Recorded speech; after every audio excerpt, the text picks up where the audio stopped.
Anything sweet you? Go and sour your ass. Radam! Blood clot, naughty.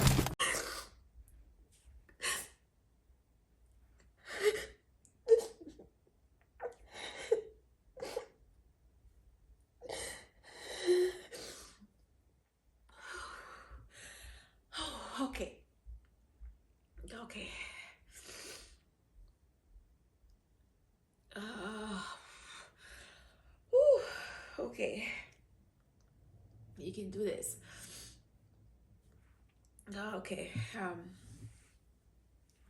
Hi guys. Hi guys. Welcome back to my channel. It's your girl Chrissy here in the building. I'm not gonna do an intro. I'm sure you guys can see from the title what's going on. I'm just gonna give you guys kind of a backstory as to how all this happened. I'm just really trying to calm down. Whew. Okay. All right, guys. So basically, I bought a vehicle and I no longer have it because somebody scammed me. Somebody scammed me and gave me a vehicle that isn't working, and no, I don't have anything anymore. Basically, so that's kind of the backstory.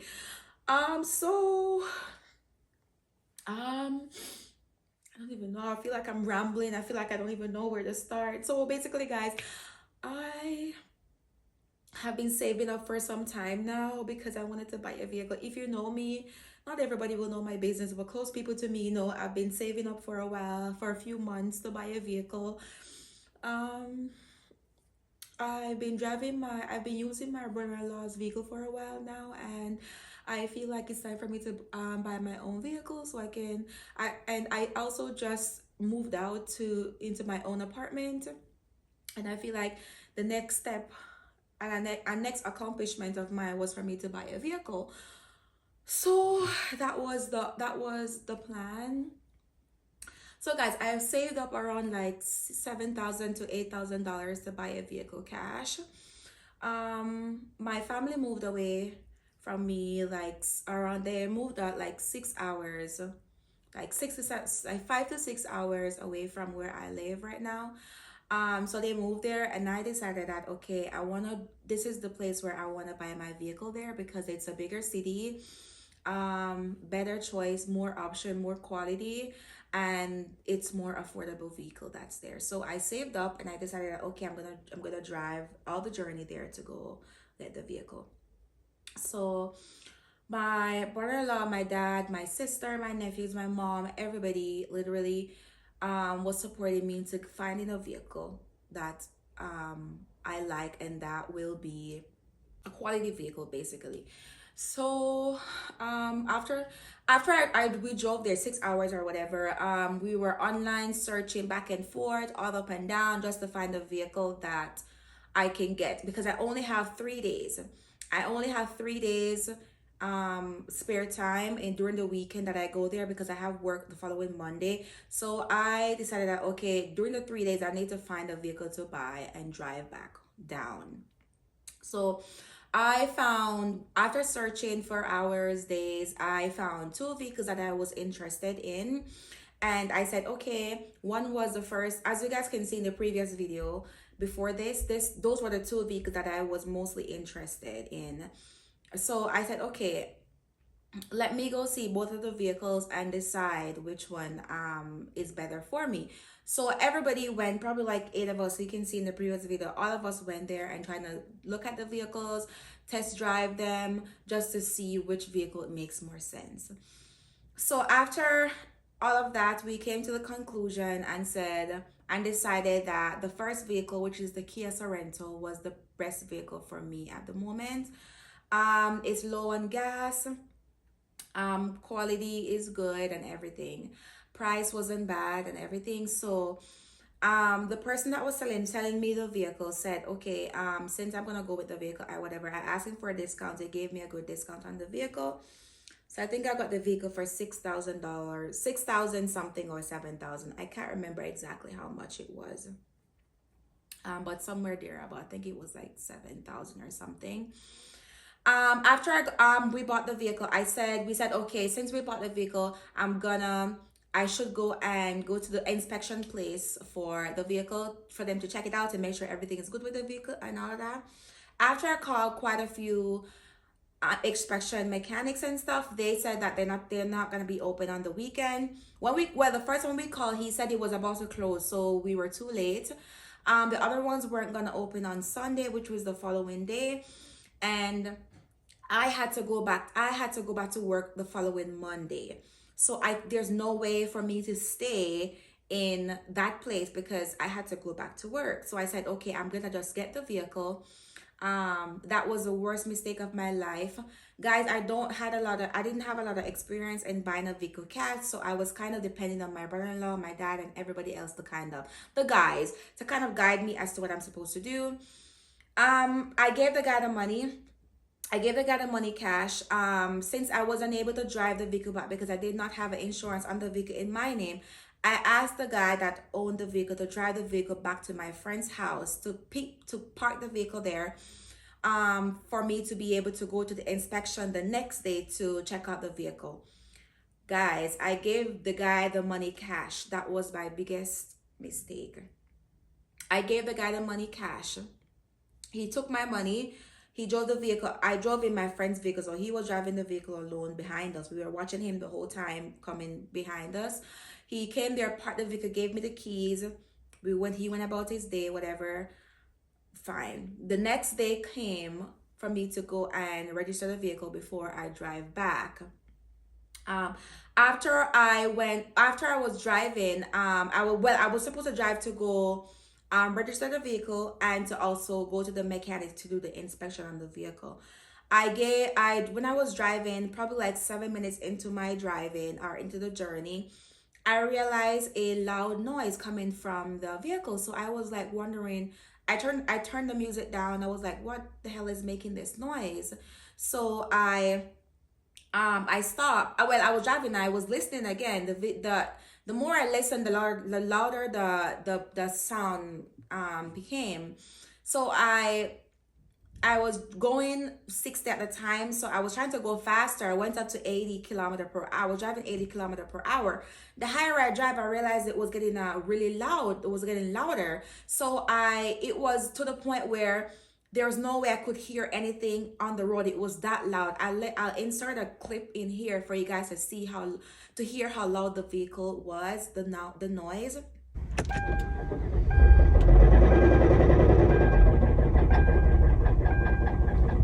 So after I pulled over and called my brother-in-law and told him like, hey, the vehicle's making a really loud noise. I wasn't sure what was going on. I'm not sure what the noise, where the noise is coming from.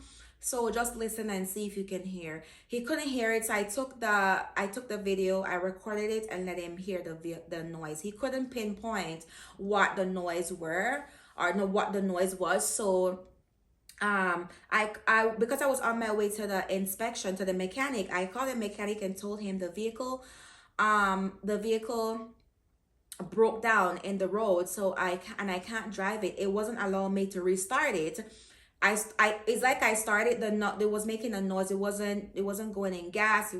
Nothing was moving. So I had to pay $200 extra out of my pocket for them to tow the vehicle from the scene, from the side of the road to the mechanic. Guys, if you never know what happened to me, the vehicle popped down to Ross. Hi. Hi, so which one? This one? This one, yeah. What's wrong with you? It just stopped. I was driving it. It was making a loud sound, and I was driving at 80. It was just kept the pointer thing kept going back down to 30. So now I pull over and I'm trying to restart it, but it's not starting. Okay. So I wanted to bring it to the Speedy Auto to do inspection on it. So now I'm gonna have to check to see what's wrong with it right now. You just bought it? I just bought it. I literally yesterday. And the guy told me there's nothing wrong with it at all.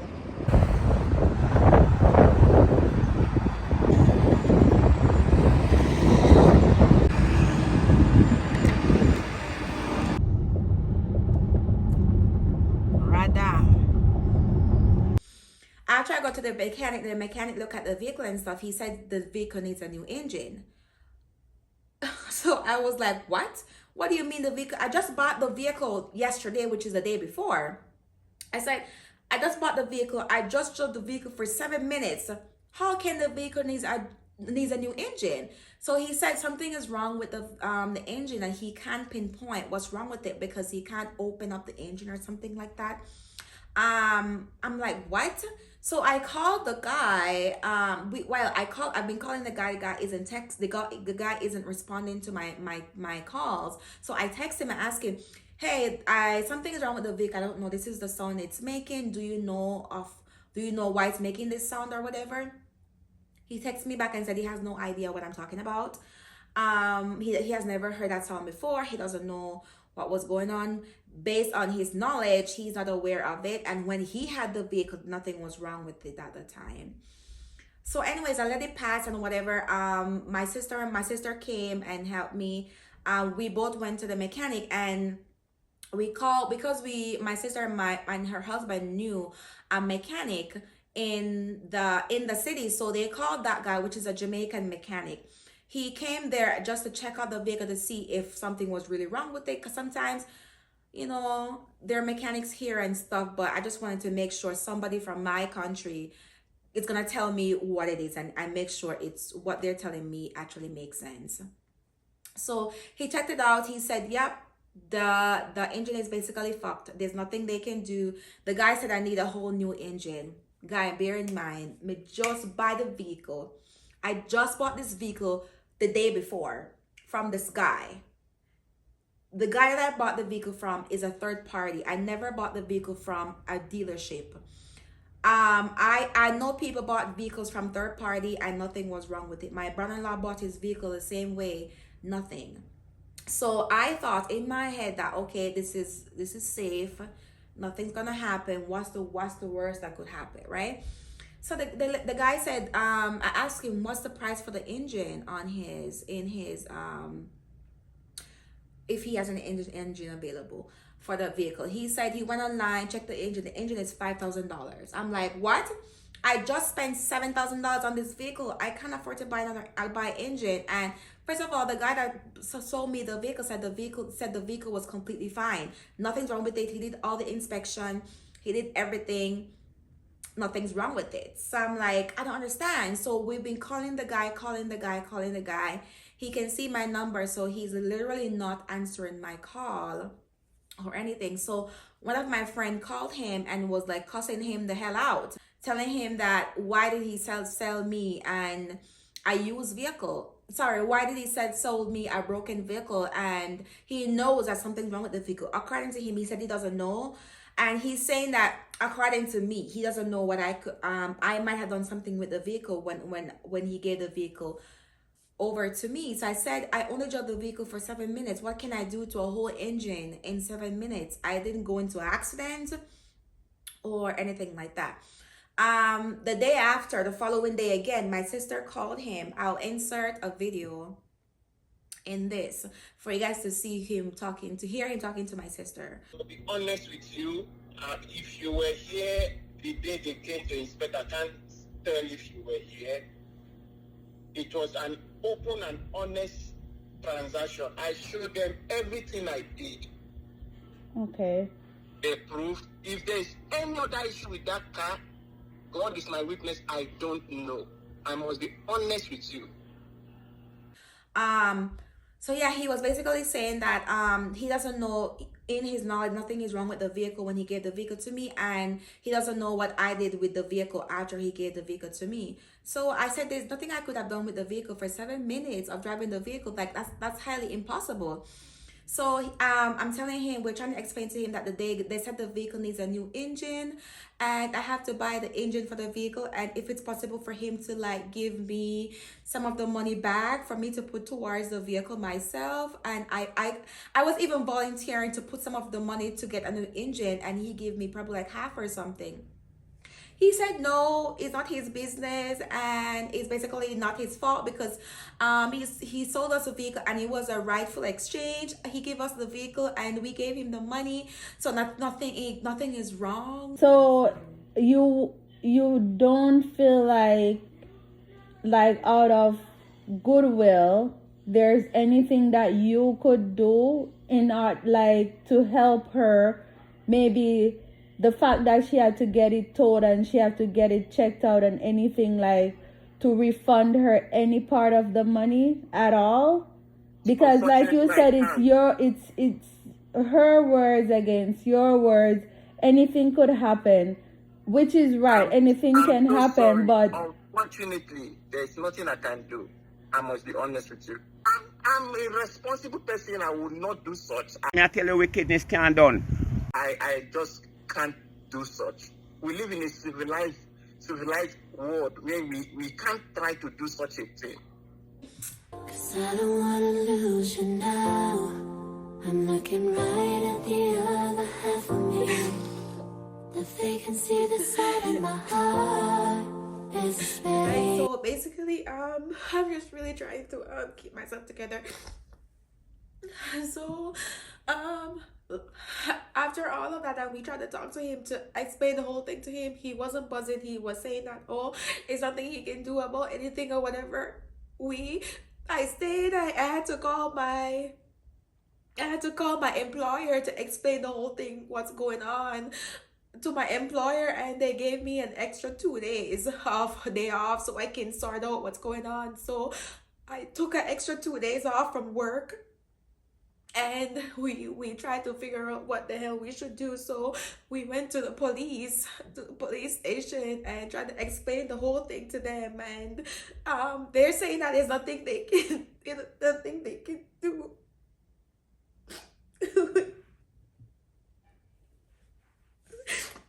They say that there's nothing that they can do, and that it's not considered a violent it's not considered like a unfair exchange or a violent activity or anything like that. So it's not considered a criminal thing. So there's nothing that they can do. That they're saying that the best thing I can do is to bring it to the civil court and try to see if there's anything they can do. But they're very it's very unlikely for them to do anything about it, because I cannot prove that the guy knew that something was wrong with the vehicle and sold it to me the same way.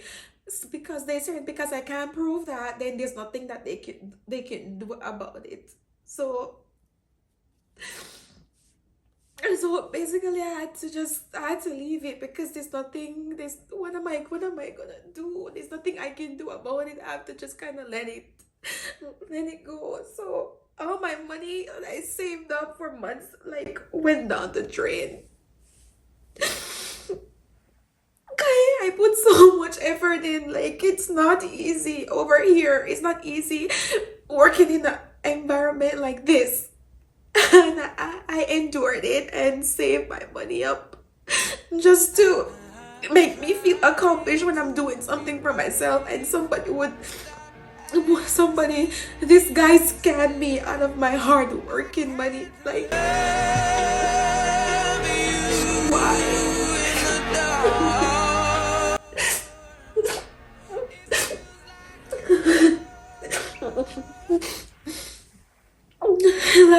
why? Like, why would somebody do this to me? Like, I feel like I'm just going through so much. Like, I'm trying to do so much for myself. I'm trying to do so much for myself, and every time I do something good for myself, something just always happens. I can't just have something good going on in my life and nothing, and it just leaves it like that. Once something is going well for me, like, I don't know, nothing's going right. Nothing's going right. I don't know, guys. So that's what happened. I basically got scammed out of my money. I'm not gonna buy a new vehicle. I'm not gonna get a vehicle. I'm just gonna have to wait again and save up money again to buy another vehicle in a few months again. Because I don't know. I just don't know. Like,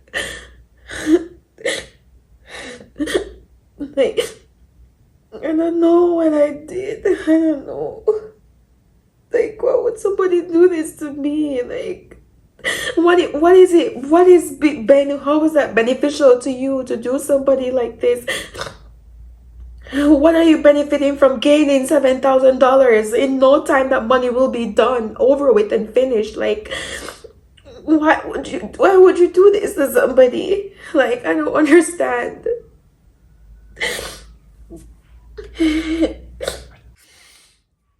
Oh God, Christina, stop it. You'll be fine. You'll be fine. So guys, so yeah, I don't have a vehicle anymore, unfortunately. I don't know what I'm gonna do. I just have to take it one day at a time again. So I just wanted to give you guys an update as to what's going on and what I'm doing. So yeah, that's what's happening in my life right now. I'm trying to put it behind me and just move on, but I just wanted to share that with you guys. And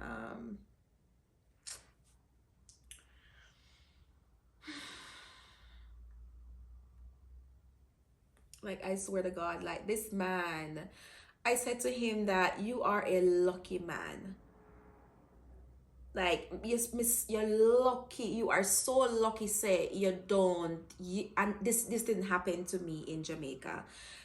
You're so lucky that this happened to me in Canada, because you would not,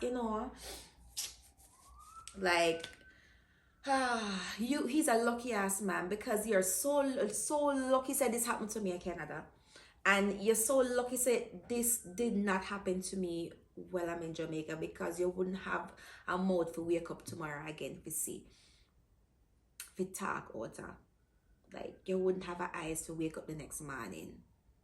I swear. But you know what, it's gone, and it gone already, and I wish him the very best with the money that he has now. So yeah guys, that's what happened. So yeah, I'll see you guys in my next video. Peace out. I can't hold up, we can never go down. All the way up from here, that's what